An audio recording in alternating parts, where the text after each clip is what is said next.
आदरणीय दर्शकबिन नमस्कार, म हुँ मोहन। तपाईहरु अहिले हेर्दै हुनुहुन्छ वाउ टाइम च्यानल।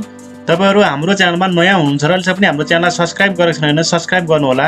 हामीले विभिन्न ट्रिक्स एन्ड टिप्स र विभिन्न मोटिभेसन भिडियोहरु अपलोड गर्दै आएका छौं, जुन तपाईको दैनिक जीवनलाई सजिलो बनाउनेछ भन्ने आशा राखेका छौं हामीले। तपाईहरुको चासो र गुनासोको विषय रहेको थियो ल्यापटप तथा कम्प्युटरमा हामीले कसरी नेपालीमा टाइप गर्न सक्छौं बिना फन्ट भनेर चाहिँ धेरैले सोधिराख्नु भएको थियो। यो सबैमा सपोर्ट गर्ने र विभिन्न वेबसाइटहरु जस्तै फेसबुक देखि लिएर विभिन्न न्यूज च्यानलहरु समेत मा सपोर्ट गर्ने कोड छ। यो युनिकोड हामीले प्रयोग गर्न सक्छौं। युनिकोड मार्फत चाहिँ हामीले यस्तै मोबाइल देखि भयो, मोबाइलमा सपोर्ट मोबाइलहरुमा चाहिँ यो चर्चित एउटा हाम्रो किबोर्ड भनौं, यो हाम्रो किबोर्डहरु देखि लिएर विभिन्न नेपाली किबोर्डहरु छन् जुन चाहिँ युनिकोडमा टाइप गर्न मिल्छ र अर्को रोमन र ट्रेडिसनल दुईटै रूपमा उपलब्ध छ। हामीले कम्प्युटरमा पनि युनिकोड युज गर्न सक्छौं। युनिकोड युज गर्यौं भने हामीले एकदम सर्टकट तरिकाले सरल भाषामा रोमनमा लेख्न सक्छौं। त्यसैले तपाईहरुलाई पनि मैले सिकाउन गइरहेको छु। धेरैले भन्नुभएको थियो रोमनमा हामीले नेपाली किबोर्डहरु कण्ठ छैन, तर कसरी हामीले टाइप गर्ने त्यसको लागि एउटा सजिलो उपाय बताइदिनु पर्यो। त्यसको लागि कुनै उपाय छ भने हामीलाई सिकाइदिनुस् भन्नुभएको थियो। तपाईहरुलाई मैले तपाईहरुको चासो र गुनासोलाई चाहिँ मध्यनजर गर्दै आज युनिकोडबाट कसरी हामीले कम्प्युटरमा टाइपिङ गर्न सक्छौं नेपालीमा सजिलोसँगले मोबाइलमा टाइप गरे जस्तै गरी भनेर चाहिँ तपाईहरुलाई म सिकाउन गइरहेको छु। तपाईहरुले सबभन्दा सुरुमा आफ्नो कम्प्युटरमा रहेको कुनै पनि ब्राउजरमा जानु होला र जस्तै मैले चाहिँ गुगल क्रोम ब्राउजर खोलेको छु। तपाईले यहाँनिर टाइप गर्नुपर्ने हुन्छ वेब बारमा ltk.org.np भनेर। अनि तपाईले यो खालको इन्टरफेस यो खालको ड्याशबोर्ड देख्न सक्नुहुनेछ।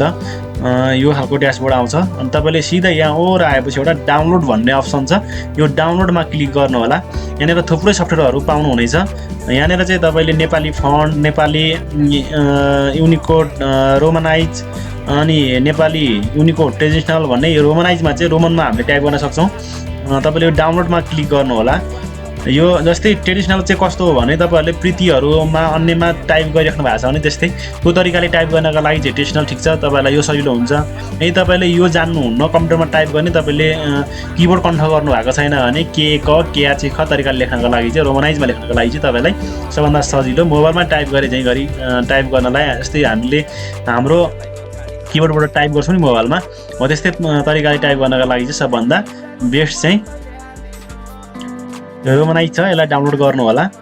मैले चाहिँ अलरेडी डाउनलोड गरिसकेको छु, तपाईलाई यहाँ डाउनलोड गरेर देखाएको। डाउनलोड गरिसकेपछि तपाई डाउनलोड भएर बस्ने फाइलमा जानु होला। डाउनलोडमा यो चाहिँ ट्रेडिसनल रोमनाइज दुईटै छ। यो यसरी डाउनलोड भएर बसेको छ। तपाईलाई कुन चाहिने हो त्योलाई चाहिँ राइट क्लिक, यो चाहिँ जिप फाइलमा आएर यसरी बसेको हुन्छ। यदि तपाईको कम्प्युटरमा जिप फाइल छैन भने तपाईले क्रोममै गएर जिप फाइल रिडर भनेर डाउनलोड गर्नु होला। अनि तपाईले कसैका छ त यो रिड भइरा छ यस्तो खालको देखिन्छ। यदि यसलाई अनसपोर्टेड भएको देख्नुभयो भने तपाईले जिप फाइल रिडर चाहिँ डाउनलोड गर्नु होला। अनि यसलाई राइट क्लिक गरेर तपाईले एक्सट्र्याक्ट फाइल गर्नु भएपछि अनि यो चाहिँ एक्सट्र्याक्ट गर्न सकिन्छ। अर्को फाइलमा रूपमा यसरी निक्लिन्छ। अनि यसलाई चाहिँ डबल क्लिक गर्ने, ओपन गर्ने। यहाँनिर सेटअप भने तपाईले लेख्न सक्नुहुन्छ। सेटअपमा क्लिक गर्नु होला। यहाँनिर धेरै कुराहरु छन्, जस्तै किबोर्ड लेआउटहरु पनि यहाँ तपाईले किबोर्ड पनि हेर्न सक्नुहुन्छ। धेरै कुराहरु छ यहाँनिर। तपाईले टाइप गर्न तपाईलाई असजिलो भयो भने यो मार्फत पनि तपाईले देख्नुहुन्छ।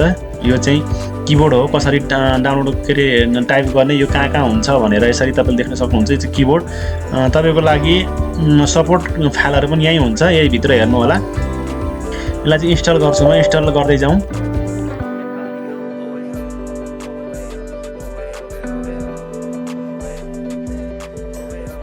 तपाईले यति इन्स्टल गरिसकेपछि तपाई अब कम्प्युटरको सर्च बारमा गएर तपाईले सेटिङ भन्ने सर्च गर्नु होला।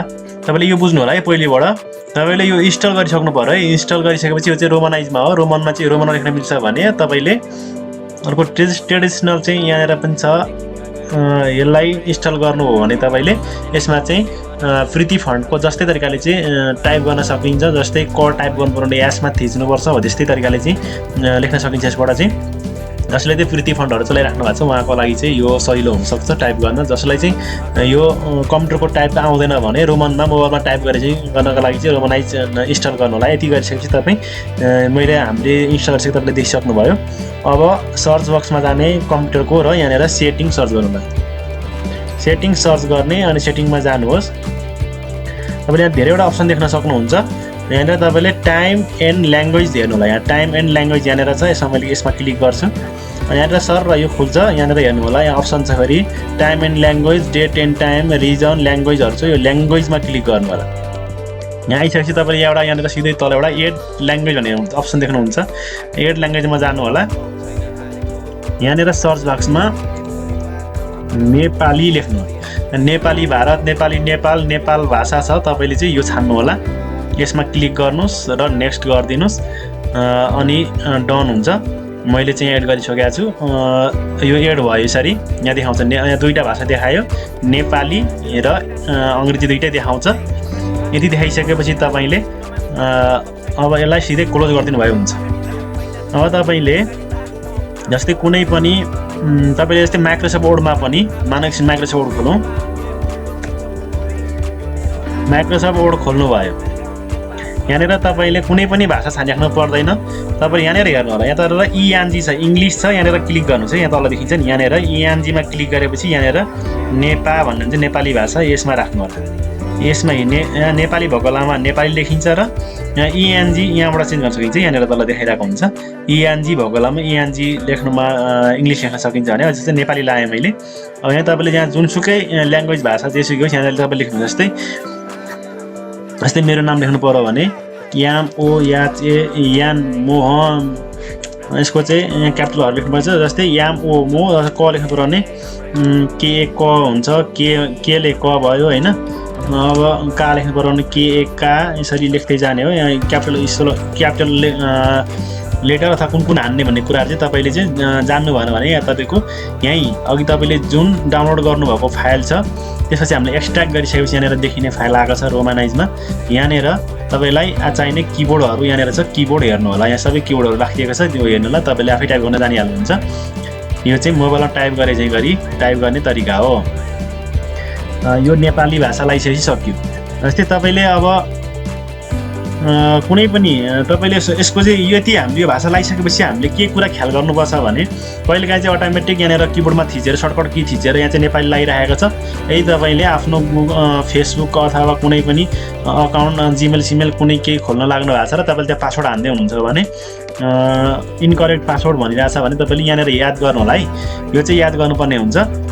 यहाँनिर तपाईँको इएनजी छ भने मात्रै तपाईँले इङ्ग्लिसमा, जस्तै पासवर्ड त नेपालीमा हुँदैन हो। त्यस्तो इन्करेक्ट भने तपाईँ कहिलेकाहीँ फस्नु भएको हुन्छ। जस्तो म चाहिँ त्यस्तोमा धेरैचोटि परेको छु, त्यही भएर तपाईँहरूलाई मैले बताइहालेँ। त्यो कुरा ध्यान दिनु होला। यहाँनिर इएनजी हुनुपर्छ अनि मात्रै पासवर्ड हान्नु होला। तपाईँको फेसबुक सबै लगइन गर्न मिल्छ। तपाईँलाई आजको मेरो भिडियो कस्तो लाग्यो? यस्तै भिडियोहरू तपाईँले कुनै चाहनु भएको छ भने कमेन्टमा कमेन्ट गर्नु होला। अथवा मसँग मेरो डिस्क्रिप्सनमा मेरो मोबाइल नम्बर राखेको छु, त्यहाँनिर वाट्सएप अथवा भाइहरूमा तपाईँले जोडिएर पनि मसँग कुरा गर्न सक्नुहुनेछ। यो चाहिँ विशेष गरी जसले जान्नुभएको छैन भने यो उहाँहरूलाई उत्कृष्ट भयो। जसले जान्नु भएको छ लाइक कमेन्ट सेयर गरिदिनु होला। अथवा कस्तो खालको भइदिएको भए हुन्थ्यो त्यो पनि गर्नु होला। अझ उत्कृष्ट भिडियो बनाउने कोसिस गर्नेछु भन्दै अर्को भिडियोमा भेट्ने बाचाका साथ अहिले म बिदा चाहन्छु। हस्त, बाई बाई।